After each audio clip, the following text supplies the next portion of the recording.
maybe Neil, I'll throw this to you first. I mean, there's so much there's like a fantastic kind of hopefulness to the show, and there's some fantastic messages in there. Is this a show that when you were a kid that you would have rushed to see, because it's quite an event, this one?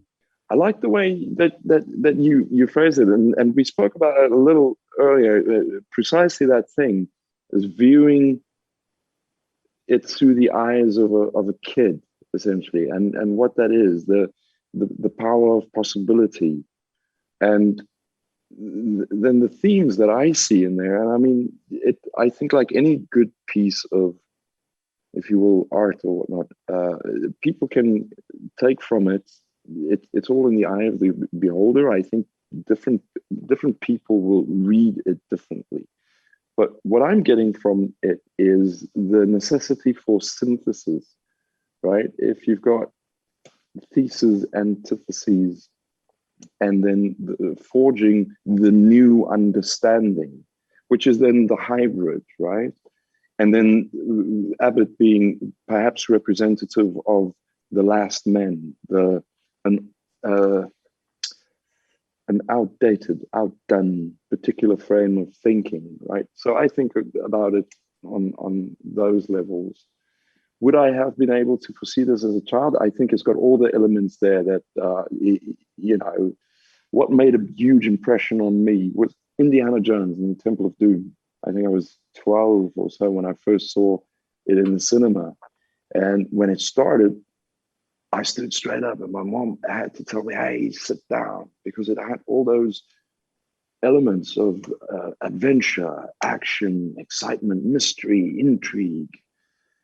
And I think Sweet Tooth has a lot of the same. I'd like to add a fella here from the Northern Cape in South Africa sent me a little video. Now he's a big, burly South African man, and how touched he was by this story. I think we all can relate to the story on some level, because we were all a child at one point in our lives.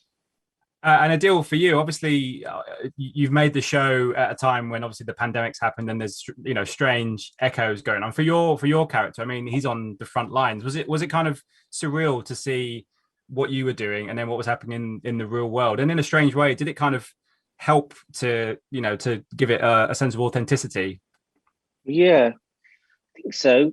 There's sort of moments where you're doing a job and you have to sort of ratchet it up a little bit and get your acting juices flowing.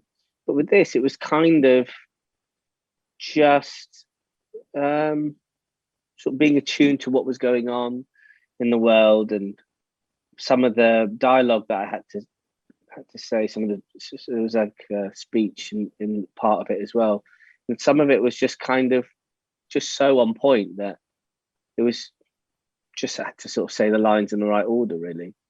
And it was sort of, people felt what they felt, Yeah, for sure. Yeah. And Neil, I mean, your character, like you said there, he's quite a formidable guy, and you mentioned there about the last men. Was there anyone in particular that you maybe took inspiration from in terms of your characterization of Abbot? Not something specifically, but I mean, you live a little and you tap into archetypical value, and then it becomes distilled at the right point in one's life. I would like to argue, maybe had I been given this opportunity 10 years prior, it wouldn't have been perfect, right? Or maybe 10 years in advance. I think a life, anyone's life, you get to a positioning where you are equipped.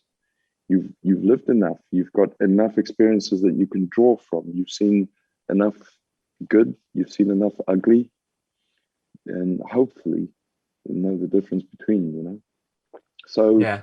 I can't think of anything offhand. I didn't study anybody else. I just really wanted to distill my own experiences of being alive into this particular character by adding a little bit of evil pathology. Absolutely. Listen, that's my time up, guys. Thank you so much for your time. Absolute pleasure, and good luck with the show.